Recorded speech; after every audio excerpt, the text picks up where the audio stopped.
Welcome to the Lord's Daily News. Hello, my name is Brian Carney. My name is Chase Brown. Today we're talking about the 2nd Maccabees, chapter 7. The story is about 7 brothers who were killed by King Alcumus. Alcumus was described by the people from all land as a high priest. He told the 7 brothers to eat pork, which would violate God's law. One of the brothers spoke for all of them, asking him, "What do you expect to learn by questioning us? We are ready to die rather than transgress the laws of our ancestors." King Alcumus ordered that all 7 brothers were to get their tongues, hands, and feet cut off. After they were tortured, they were burned. Their mother encouraged the 7 sons to be killed with honor. She said, "The Lord is looking on and truly has compassion on us, as Moses declared in his Psalms, when openly bore witness, saying, and God will have compassion on his servants." After the first brother died, they brought the second brother in to be killed as a sport. After tearing the skin off and the hair off his head, they asked him, "Will you eat the pork rather than have your body tore from limb by limb?"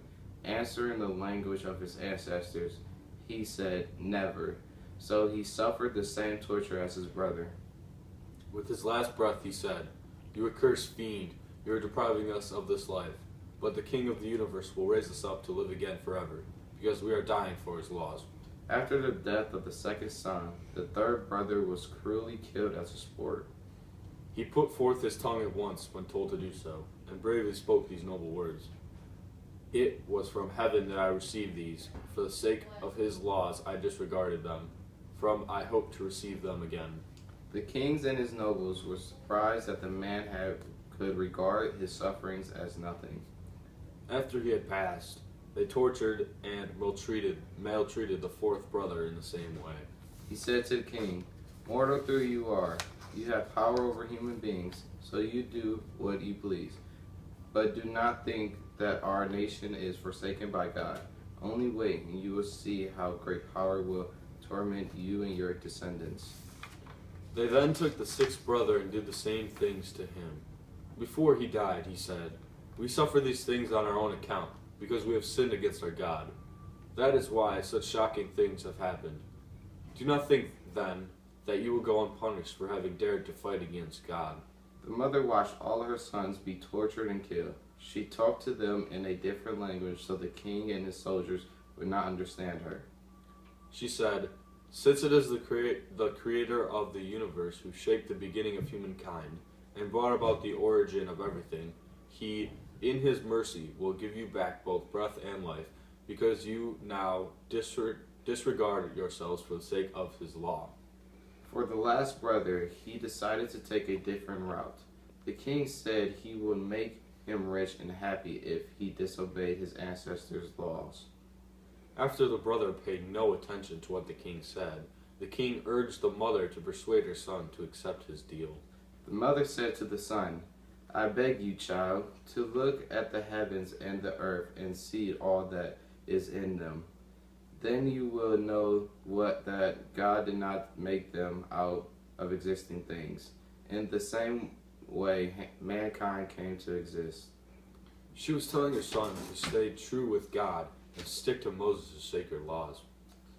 The mother told them not to be afraid of the executioner, but the worthy of your brothers, and accept death, so that in the time of mercy I may receive you again with your brothers. Though for a little while our living Lord has been angry, correcting and chastising us, he will again be reconciled with his servants. This saying that God will come again, and he wants all his peoples to succeed in life. You have not yet escaped the judgment of the Almighty and all-seeing God. No matter what you do, God is always with you. Our brothers, after enduring brief pain, have drunk of never-failing life under God's covenant. But you, by the judgment of God, shall receive the judgment of your ignorance. This is saying that the brothers stayed true to God and never lost faith in God. Like my brothers, I offer up my body and my life for our ancestral laws, imploring God to show mercy soon to our nation, and by afflictions and blows to make you confess that he alone is God. This shows that the brothers died for their religions, just like Jesus did. Through me and my brothers, may there be an end to the wrath of Almighty that has justly fallen on our whole nation. The brothers are referred to Jesus because they died for the Lord. At that, the king became enraged and treated him even worse than the others, since he bitterly resented the boy's contempt. Thus he too died, undefiled, putting all his trust in the Lord.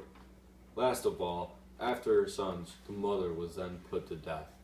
In these last 3 verses, it is showing that the brothers and their mother were all killed, but know that they are in a better place now, up in heaven with God.